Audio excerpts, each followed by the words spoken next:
berkaitan dengan kelebihan sembahyang berjemaah ni, isyak dan subuh dengan berjemaah. Sebab ini benda ni kita nak beramal lah. Benda tadi pun kita nak beramal juga. Tapi kita dah tahulah hukum kan. Cuma dia jarang-jarang berlaku. Kadang-kadang berlaku pun, tapi kadang-kadang kita malas nak teman dia kan. Biarlah dia seorang, saya dah sembahyang kan. Tapi ya lah boleh. Ini pun kita nak beramal juga kan. Ini pun nak beramal juga berdasarkan hadis Nabi. Ini kelebihan sembahyang isyak dan subuh dengan berjemaah pula.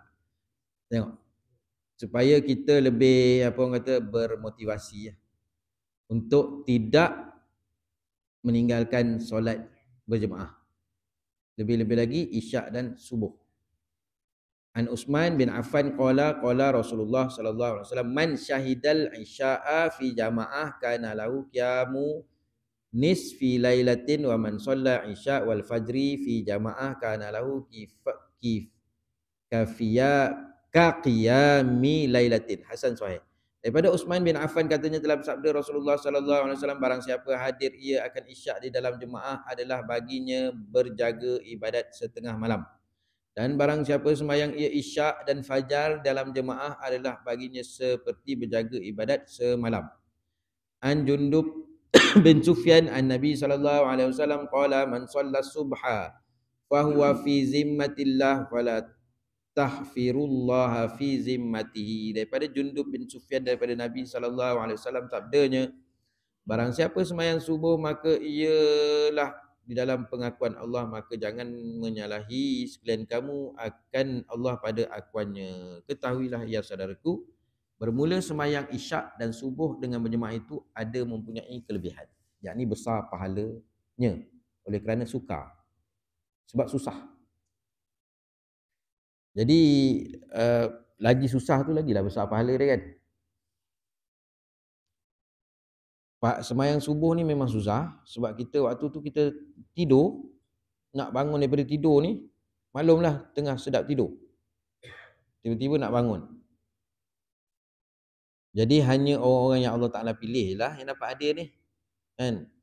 Yang tak terpilih ni, walaupun dia satu orang yang kuat, tenaga dia kuat, angkat pisang setandan tak ada masalah, angkat sawit satu tandan pun tak ada masalah, jogging 15 km sehari pun tak ada masalah. Tapi dalam bab kadang-kadang bila tidur ni nak angkat sejuk kan, pasal aircon, nak angkat selimut, dia dengar azan nak angkat selimut, entah berapa gram dia punya berat dia pun tak terangkat. Hanya orang-orang yang terpilih lah kan. Alhamdulillah.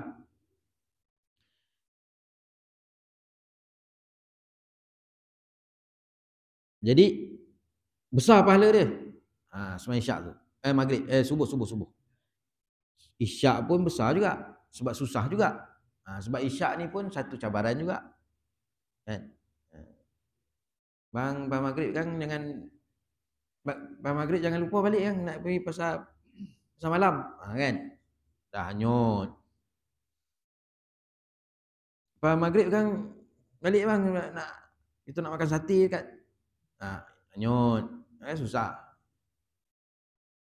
Kan jangan lama ni anak-anak semua ada balik nak makan sekali ni. Waktu maghrib isyak hanyut. Jadi benda tu susah.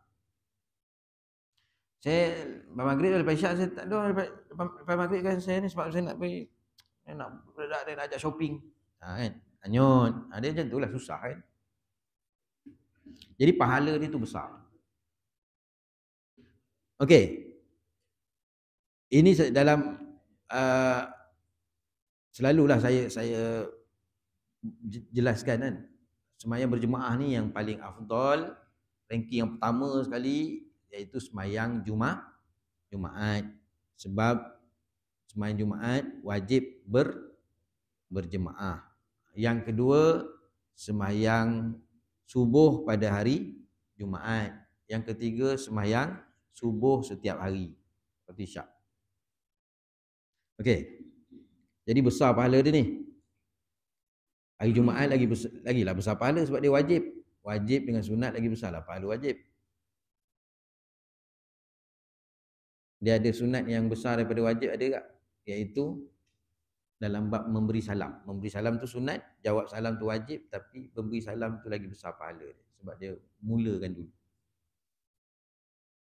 Ketahuilah kiranya saudaraku bermula sembahyang isyak dan subuh dengan berjemaah itu ada mempunyai kelebihan yang besar pahalanya oleh kerana sukar mengerjakan dua sembahyang itu dengan berjemaah. Maka kesukaran sembahyang isyak dengan berjemaah pada sembahyangnya itu ialah kerana ada ghalib manusia, kebiasaan manusia, kemudian daripada maghrib itu datanglah berasa penat bekerja sepanjang-panjang harinya. Lepas maghrib ni kadang-kadang yalah, masa sembahyang maghrib tu kita pun dah mengantuk kan. Dalam hati ni lepas maghrib ni balik je lah, ngantuk betul.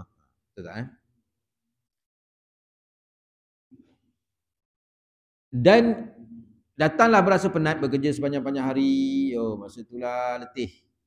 Lepas maghrib ni kan nak balik rehat jap. Tu yang hanyut tu. Kemudian dibawa pula makan dan minum. Maka datanglah pula dengan sebab kenyang. Kan orang dah biasa makan lepas maghrib. Yang jenis ni kan, kita tak biasa. Saya dah lama tak makan maghrib isyak dekat rumah. Sebab hari Senin saya makan dekat Sungai Layang. Hari Selasa kan makan dekat Kundur pula. Hari Rabu makan kat sini. Hari tak pernah, hari lama tak makan kat rumah maghrib. Tapi ada orang dia memang itulah waktu makan dia. Tapi tuan-tuan yang selalu datang surau berjemaah ni, ada kuliah pula hari-hari kan. Tu yang makan kat rumah panjang. Malas dah masak, rumah merajuk kan. Bila balik semua dah katanya dah kenyang. Tapi ada orang memang tu lah waktu makan dia. Kita jemaah kat masjid ni, kat surau masjid ni, makan lepas isyak kan. Settle lah sembahyang isyak tu. Kalau yang jenis balik tu, dia kata balik saya nak makan. Tu yang balik nak makan tu yang jadi lepas makan gang, tengah-tengah makan azan. Lepas tu kan perut sakit.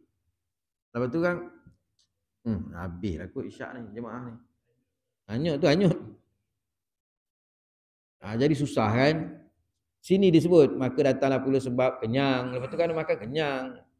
Lepas tu jadi lemah pula, bertambah letih, rasa badan tadi dah letih. Dengan kerana itulah di rumah imma sama ada dengan berbaring-baring atau dengan sesuatu yang melalaikan penat itu. Dan dalam hal yang demikian sudahlah dia membawa malas datang berjemaah isyak. Tadi datang maghrib. Lepas tu dia balik rumah, dia buka TV. Sekarang ni kita jarang tengok TV sebab kita masa-masa tengok berita semua. Sebelum ni kan balik rumah, buka. Kan? Buka tu pula ngam-ngam kebakaran melanda kampung kita pula tu. Cerita tu. Lepas tu iklan jap kita mesti nak tunggu jap tengok berita apa kebakar kat mana ni apa semua kan. Tu yang tengok berita pula. Habis berita sampai pukul 9. Kan? Hanyut lagi kan. Sebab tu ini disebut macam tu kan. Dan dalam hal yang demikian sudahlah dia membawa malas datang berjemaah isyak. Istimewa pula, lebih-lebih lagi pula kalau berjauhan sedikit dari tempat yang dipergikan jemaah. Lebih-lebih pula semayang kat Masjid An-Nur, contoh. Balik nak pergi balik. Mujahadah betul. Maka dengan beberapa sebab yang tersebut itu dijadikan Allah bagi orang yang sembahyang isyak berjemaah itu besar pahalanya oleh suka mendapatkannya dan mengerjakannya. Demikianlah datang hadis yang menyebut besar pahalanya itu. Sebagaimana hadis yang dikeluarkan oleh Tirmizi dengan demikian bunyinya, Utsman bin Affan qala Rasulullah sallallahu alaihi wasallam man syahidal isya'a fi jama'atin kana lahu qiyamin nisfil laili. Dia kata daripada Utsman bin Affan radhiyallahu anhu katanya telah bersabda Rasulullah sallallahu alaihi wasallam barang siapa hadir ia akan sembahyang isyak dalam berjemaah dan saya adalah bagi orang yang hadir itu pahala berjaga buat ibadat setengah malam. Pahala dia seperti pahala dia berjaga buat ibadat separuh malam. Maka ibadat orang yang berjaga sepanjang malam daripada sembahyang dan zikir amat besar pahala dia. Tak tidur separuh hari tu malam tu. Zikir ditulis pahala. Barang ngaji Quran tulis pahala. Dia sembahyang tahajud, dia sembahyang apa-apa sembahyang sunat ditulis pahala. Macam itulah. Sebagai tersebut dalam hadis dan pada babnya insya-Allah. Maka demikianlah kedapatan pahala bagi orang jemaah sembahyang isyak seperdua pahala ibadat yang orang yang beribadat sepanjang-panjang malam. Berjemaah di rumah macam mana tak? Berjemaah.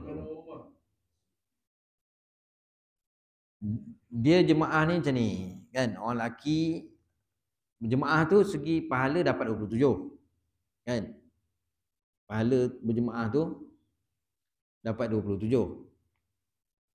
Tapi yang dituntut berjemaah ni, hadis-hadis Nabi suruh berjemaah ni, berjemaah di tempat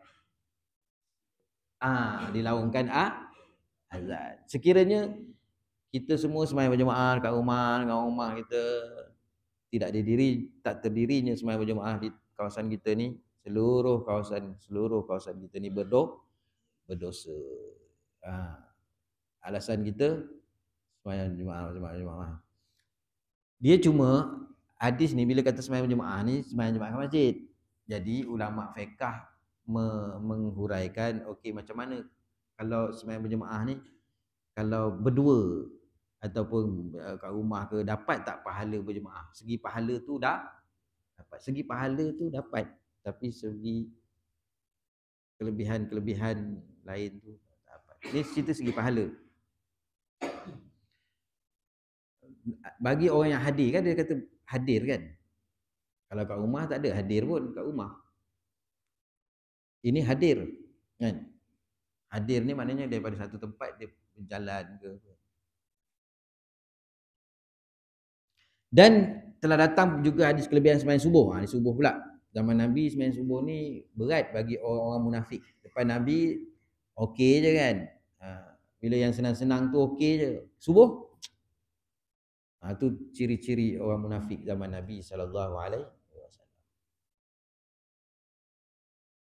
Dan telah datang juga hadis kelebihan sembahyang subuh dengan berjemaah dan besar pahalanya oleh sukar seorang mengerjakannya lebih daripada fardu yang lain-lain.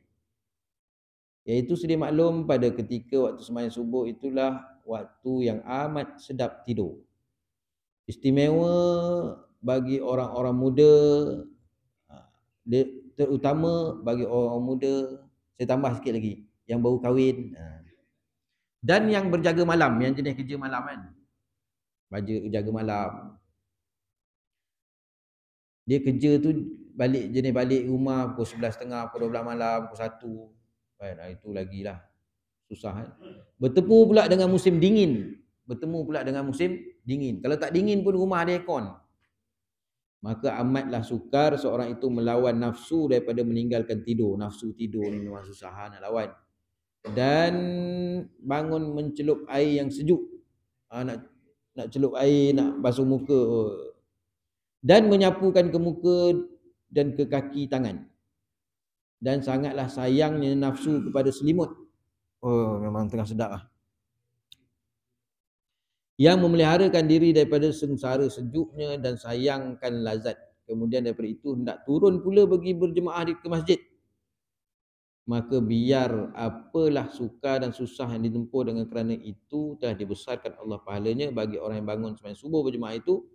Sebagaimana hadis dikeluarkan Tirmizi, katanya wa man shalla isya'a wal fajra fi jama'ati kana lahu ka qiyami lailatin. Dan barang siapa sembahyang isyak dan subuh dalam berjemaah adalah baginya pahala besar seperti pahala berjaga beribadah semalam-malam.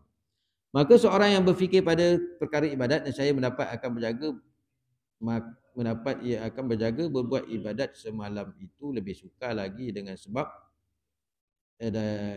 bangun sembahyang subuh berjemaah. Kerana jarang orang yang berpuasa berjaga itu dengan beribadah sembahyang dan zikir semalam-malam. Jarang. Tak tahulah dalam jemaah ni malam tadi memang dia tidur, dia start pukul 4 pagi dia dah bangun. Itu memang hebat lah. Allah pilih kan. Pukul 4 sampai sekarang tak tidur lagi. Kan. Tadi tak tidur. Start kuliah baru dia sempat tidur. Itu hebat lah kan. Tapi okey pun tak apalah. Tapi kalau saya memang kalah lah. Bulan Ramadan tu lah yang kelebihan Allah Ta'ala bagi kita bangun awal sikit kan. Tapi hari biasa ni itulah. Jadi dapat jaga solat subuh, isyak dengan subuh berjemaah tu dah Masya Allah dah tu besar dah pahala dia. Kemudian tidur mana tadi? Dan lebih terang kenyataan sukar bila seorang lepas isyak kemudian tidur sebentar, kemudian bangun buat ibadat, kemudian tidur sebentar, kemudian bangun pula sembahyang subuh. Tidaklah sukar demikian itu. Tidakkah sukar? Memang susah. Sekiranya bagi orang yang tiada kuat solehnya, tiadalah dia bangun sekali-kali. Kalau tak kuat dia punya, orang kata orang soleh dia ni kan. Kalau setakat nama je saleh tapi tak ni tak jadi juga. Kalau tak kuatlah kesolehan dia tu, memang susah nak bangun. Maka dengan kelimpahan rahmat Allah Ta'ala telah dijadikan bagi seorang yang sembahyang jemaah 2 waktu, isyak dan subuh, itu dengan mendapat pahala menyamai pahala orang yang berjaga berbuat demikian, ibadat malam. Jadi tahniah lah tuan-tuan kan. Ni dalam hadis ni ada satu apa orang kata limpahan rahmat Allah kurniakan kepada tuan-tuan yang datang sembahyang subuh berjemaah daripada isyak sembahyang berjemaah ni, maka pahala dia sama seperti pahala buat ibadat sepanjang malam. Tahniah. Jangan ikut musim, jangan bermusim. Kalau boleh istiqamah sampai kita, selagi kita sihat, selagi kita boleh datang tu kan. Jangan bermusim. Musim time nak kenuri seminggu dipancing orang surau kan. Ada juga kan. Lepas tu tak nampak lah. Kita tak naklah pancing-pancing macam tu. Dan ada diriwayatkan daripada Utsman marfu' dan mauquf, dan telah dikeluarkan oleh Muslim akan hadis ini dalam sahihnya lebih panjang daripada ini, bab fadhil salatil jamaah. Kata Ibnu Al-Arabi, dan bermula takdir hadis dalam masalah 203 itu ialah pada pahala, yakni bahawasanya sembahyang isyak itu berjemaahnya menyamai kelebihan dengan berjaga seperdua malam dengan ibadat, dan berjemaah subuh itu menyamai pahala fadilatnya dengan berjaga ibadat semalam hari. Masalah. Okey, jadi kita dah dengar hadis tadi. Ini selalu kita dengar, memang kita selalu dengar. Tapi kita dengar lagi dan lagi ya. Supaya kita ada apa orang kata perasaan ruginya, rasa ruginya kan aku tak sembahyang subuh berjemaah, ruginya aku tak sembahyang isyak berjemaah.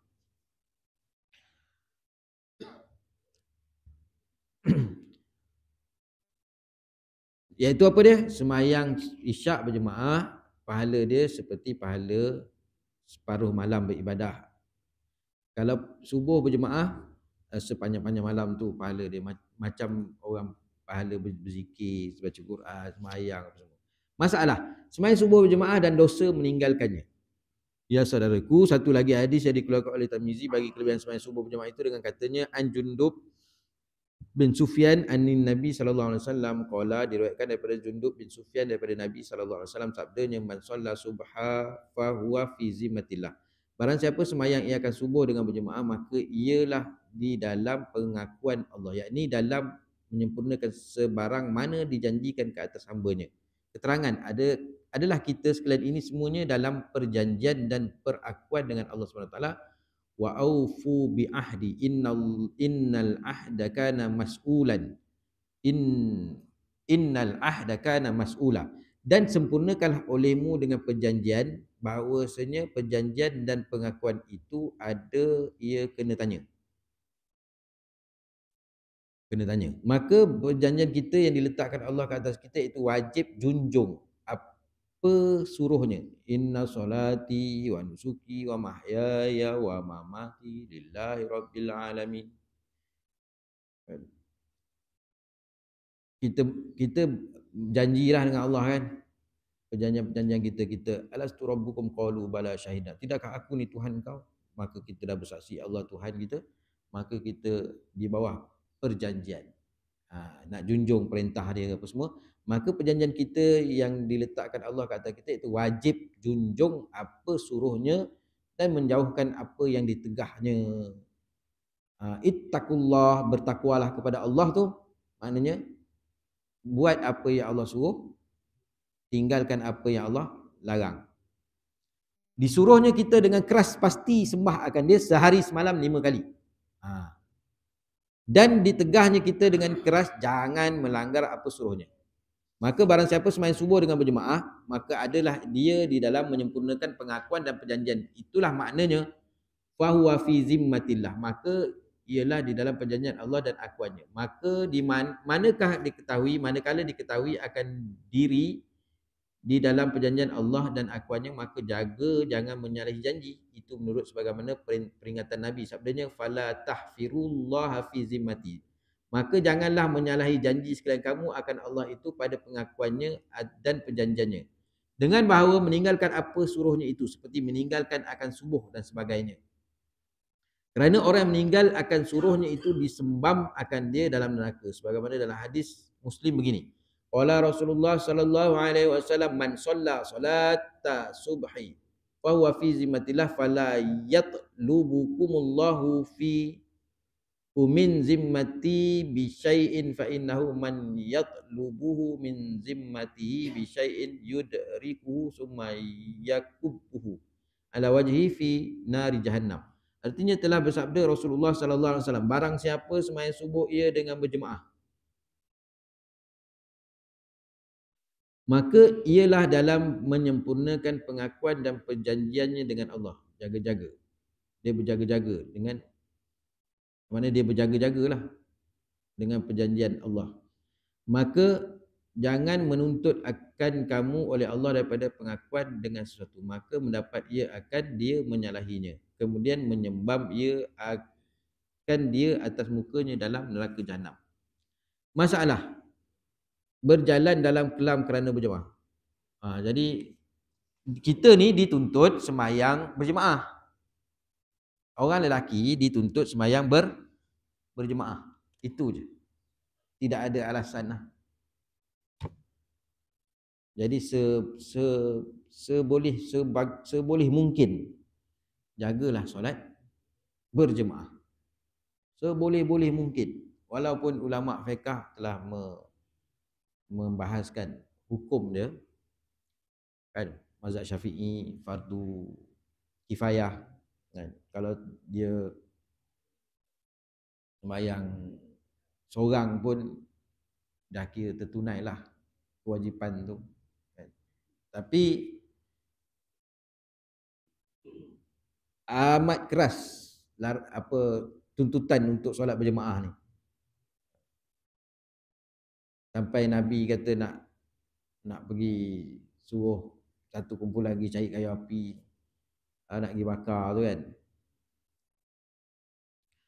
Jadi siapa yang solat subuh dengan berjemaah, maka dia dalam menyempurnakan pengakuan dan perjanjian dengan Allah. Maka jangan menuntut akan kamu akan Allah daripada pengakuan dengan sesuatu, maka mendapat ia akan dia menyalahi. Jangan menyalahi dengan perjanjian. Kemudian menyembam ia akan dia atas mukanya dalam neraka jahanam. Kalau dalam hadis ni dia sebut man shalla salata subhi, tak adalah dia sebut berjemaah. Tapi terjemahan ni pengarang ni bubuh berjemaah. Masalah berjalan dalam kelam kerana berjemaah. Ya saudaraku, telah dikeluarkan oleh Abu Isa Tirmizi akan hadis yang menerangkan kelebihan berjalan dalam kelam kerana sembahyang Isyak dan subuh dengan berjemaah itu, dengan katanya an Buraidah Al-Aslami anin Nabi sallallahu alaihi wasallam qala, diriwayatkan daripada sahabat Nabi yang bernama Buraidah Al-Aslami daripada Nabi sallallahu alaihi wasallam, sabdanya, basyiril masyaina fi zulami ilal masajidi binurit tami yaumal qiyamah. Sampai olehmu akan kabar kesukaan akan segala orang yang berjalan dalam kelam pergi sembahyang Isyak dan subuh berjemaah dalam kelam, dalam gelap. Tapi kita walaupun tak gelap hari ni, kerana lampu, tapi waktu tu waktu malam, kan, beri kabar gembira kepada orang yang pergi sembahyang Isyak, sembahyang subuh ni, pergi berjemaah dalam keadaan gelap, kan. Pergi masjid-masjid dengan mendapat balasan cahaya yang sempurna menerangi pada hari kiamat. Nanti dapat cahaya yang sempurna pada hari kiamat. Demikianlah balasan orang berjalan di dunia ini dalam kelam malam kerana pergi jemaah Isyak dan subuh dengan balasan cahaya yang menyuluh akan dia di hadapannya pada masa hari akhirat kelak. Kata Abu Isa bermula hadis ini gharib. Jadi tuan-tuan puan-puan dirahmati Allah SWT, hadis yang kita baca hari ini dua hadis berkaitan dengan bab solat ni. Pertama sekali ni yang ni lah nak mengingatkan kita pentingnya solat subuh dan solat Isyak berjemaah, pahala dia besar. Yang lain-lain tu pun dituntut berjemaah. 5 waktu tu dituntut berjemaah bagi kita orang lelaki. Orang perempuan tak dituntut berjemaah. Orang perempuan ni lagi disorok, lagi baguslah orang perempuan ni, kan. Lagi semayang kat rumah tu dalam ruang tamu, dia ada bilik, ada sembahyang dalam bilik tu lagi bagus. Dalam bilik tu ada lagi satu bilik lagi bagus. Lepas tu dalam bilik tu ada bilik lagi bagus. Lagi disimpan lagi bagus. Orang benda-benda mahal ni lagi dibalut lagi bagus kan. Kita nak tengok satu pameran permata yang paling mahal tu, dia tak ada sedih-sedih dekat Dewan Terbuka, Dewan Rembau tu je, tak ada. Dia nak tengok tu dalam bilik, dalam dewan tu, mana tempat yang pameran permata yang kita nak tengok kata sampai harga bilion-bilion, dia kata tu dalam sana lagi. Tengok mana lagi? Tu dalam sana lagi. Dalam lagi. Dah dalam tu rupa tempat tu kecil, nak buka tu berkunci-kunci. Nak tengok benda yang berharga. Jadi itulah umpama orang perempuan. Lagi dibungkus, lagi disorok, lagi dibungkus lagi bagus. Lagi dibuka, lagi dipamer, lagi murah nilai dia kan. Itulah orang perempuan. Tapi nak buat macam mana? Fikiran hari ni, fahaman liberal dah meresap dekat kita ni kan. Kalau kita dengar penerangan tentang liberal dalam hari ni, takut kita tuan-tuan. Pandangan orang hari ni, liberal tengok macam mana yang baru ni seorang artis kan, itu liberal lah tu. Bini dia tak pakai tudung tapi semayang. Kalau dia beri pilihan, orang pakai tudung tapi tak semayang dengan orang yang tak pakai tudung tapi semayang, pakai tudung tapi tak semayang. Dia lebih pilih yang tak pakai tudung tapi semayang. Itu fahaman tu leceh lah. Kita tanpa kita sedar, itulah fahaman liberal. Dia tak pakai tudung ke tak, benda-benda tu dua-dua perintah Allah. Mana boleh kau nak kan? Aku bertatu ke sekarang ni, Malaysia dah ikut style Singapura sikit, dah ikut style Indonesia sikit. Dah mula anak-anak Melayu kita yang dah mula colek dah tatu dia. Kan? Bila tak, walaupun bertatu, hati tetap kan. Jangan pandang pada itu semua pahaman yang boleh rosak. Liberal, Islam liberal, belum ada label Islam liberal, tapi secara tak rasminya itulah dia. Dia netizen kebanyakan hari ni kalau kita tengok. Dia Islam dia berdasarkan logik je. Kan? Wallahu a'lam. Lepas ni ada beberapa jemaah nak pergi ziarah ibu mertua pengerusi surau kita Haji Razak.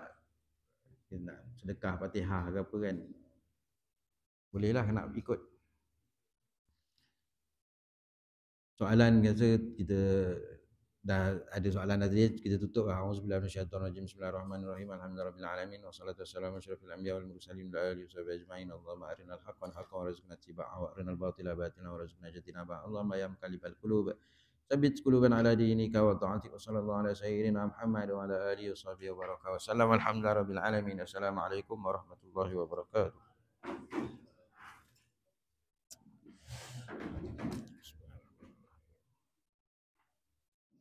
Bismillahirrahmanirrahim. Al-Fatihah ila arwahi walidina wa walidikum wa ila arwahil muslimin wal muslimat wa Fatihah ma ala Nabi Muhammad Rasulullah sallallahu alaihi wasallam. Kiramil Fatihah. A'udzu billahi minasy syaithanir rajim. Bismillahirrahmanirrahim. Alhamdulillahi rabbil alamin. Arrahmanir rahim. Maliki yaumiddin. Iyyaka na'budu wa iyyaka nasta'in. Ihdinas siratal mustaqim. صراط الذين أنعمت عليهم غير المغضوب عليهم ولا الضالين آمين. أعوذ بالله من الشيطان الرجيم. بسم الله الرحمن الرحيم.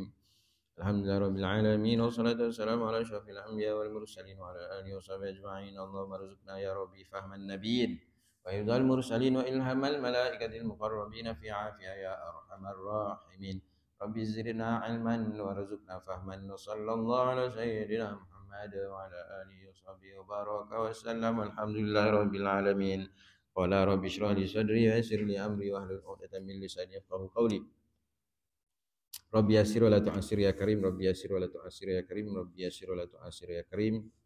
Assalamualaikum warahmatullahi wabarakatuh. Tuan-tuan, puan-puan, muslimin muslimat yang dirahmati Allah Subhanahu wa taala.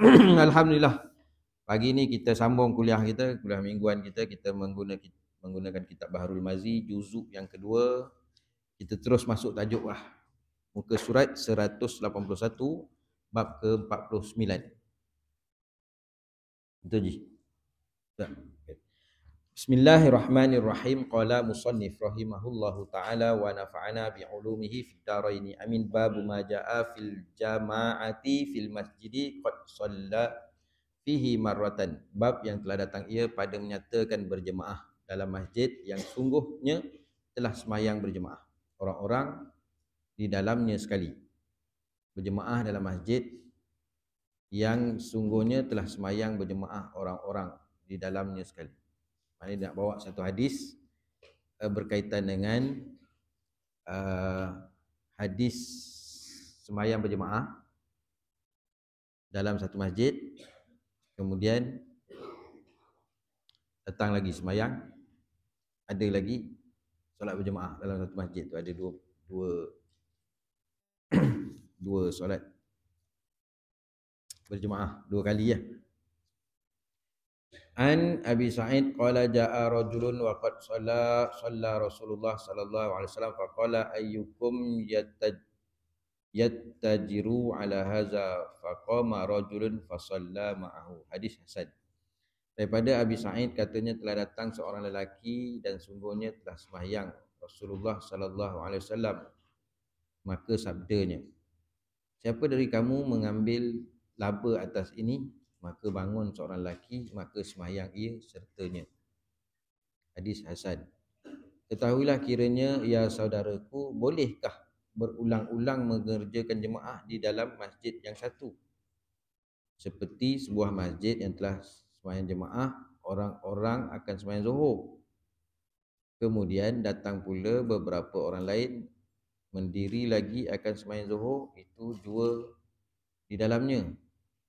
Maka dengan hadis yang dikeluarkan oleh Tirmizi ini dan dengan perkataan ulama, tahulah kita akan hukumnya. Dengarlah hadis yang dikeluarkan oleh Tirmizi lebih dahulu. Telah datang seorang lelaki, satu orang lelaki datang. Sesungguhnya telah sembahyang Rasulullah sallallahu alaihi wasallam. Nabi dah sembahyang berjemaah. Nabi dah habis sembahyang berjemaah. Datang satu orang lelaki.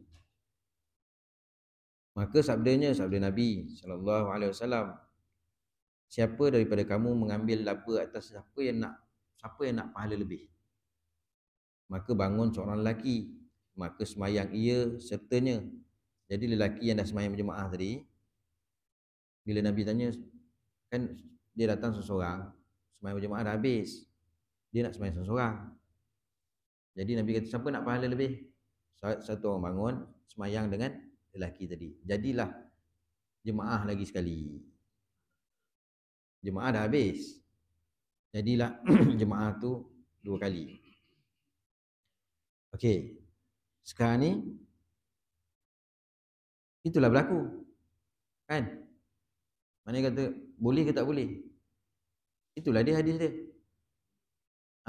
Kan? Tapi kita tengoklah penjelasan daripada ulama.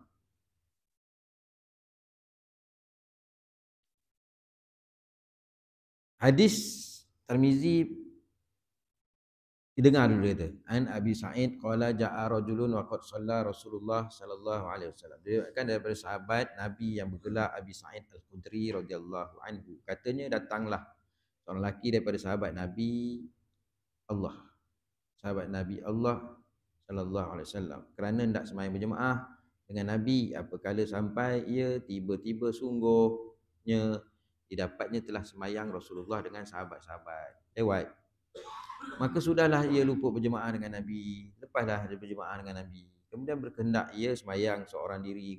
Dia nak sembahyang seorang diri lah, bagi menunaikan fardu tu, dan berhadap kiblat, mahu sembahyang. Dia pun dah standby lah nak sembahyang menghadap kiblat. Manakala melihat Nabi akan dia hendak sembahyang seorang dirinya, lalu Nabi pun dengan segera ia mengajar dan memberi petunjuk kepada sahabatnya. Faqala ayyukum yattajiru ala hadza.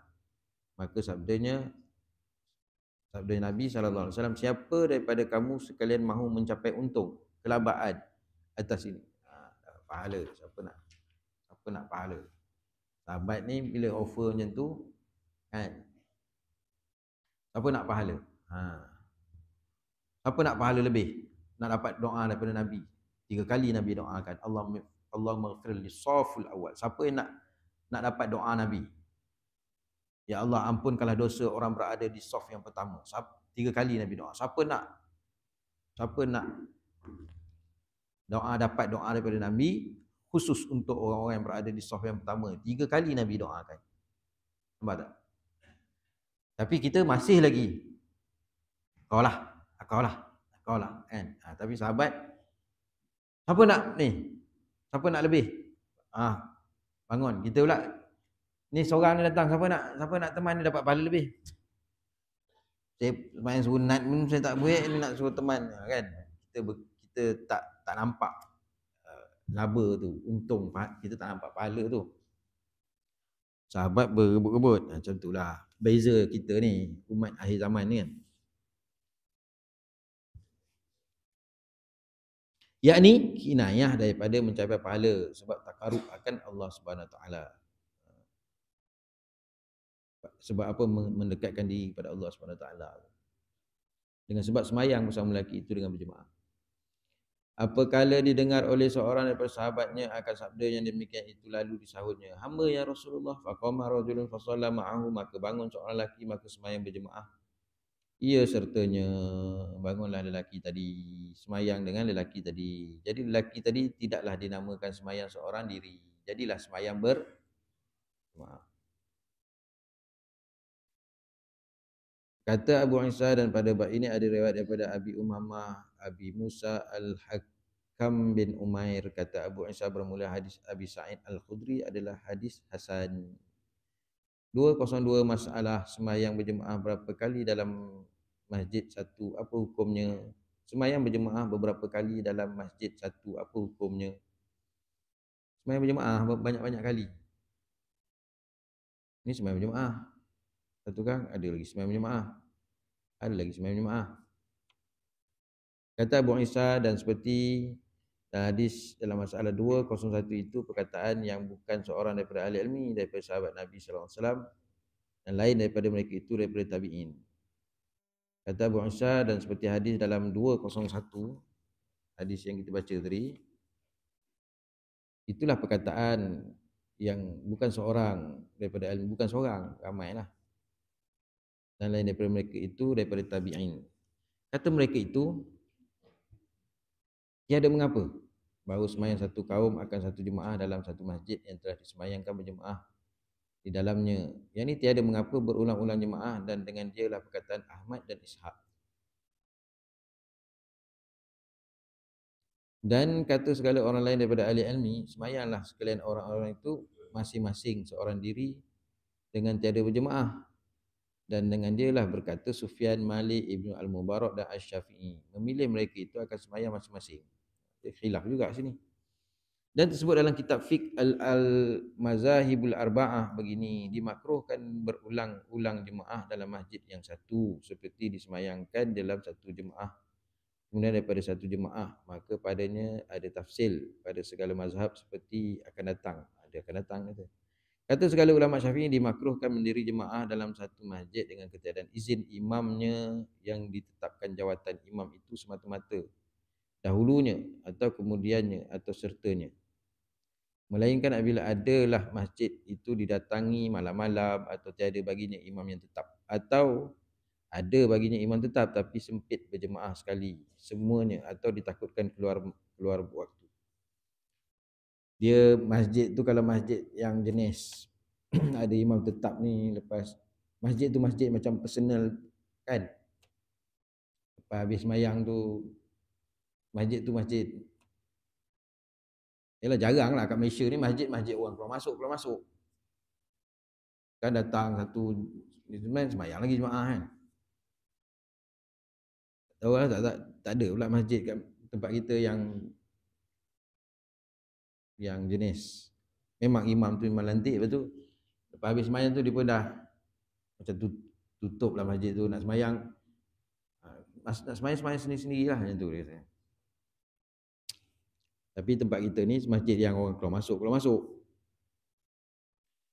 Walaupun ada imam tetap, Dan jika tiada yang demikian maka tiadalah makruh, tak makruh. Inilah tafsirnya pada mazhab Syafi'i. Adapun pada mazhab lain panjang lagi keterangan dalam kitab ini. Jadi maknanya daripada hadis ni, kalau ikut kita tengok kawan kita datang seorang kan, tengok kawan kita datang seorang, kita nak dapat pahala, nak dapat lebih lagi pahala, kita dah sembahyang berjemaah dah. Kan, lepas tu kita kesian pula dia sembahyang seorang kan. Kita dah dapat dah 27. Dia dapat 1. Kita pun tak apa, kita teman dia sembahyang jemaah. Tak apa, tak apa. Allahu Akbar, kita kamat. Dia, kan, dia jadi imam. Dia dapat pahala berjemaah, kita dapat sunat dia tu. Kalau Nabi suruh macam tu. Kan? Dah selesai.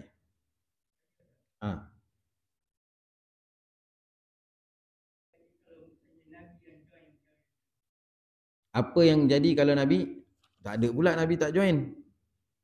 Jadi Nabi suruh sahabat. Kan? Nabi suruh sahabat. Maknanya Nabi beritahu pada sahabat, siapa nak pahala lebih? Jadi kalau ada yang Nabi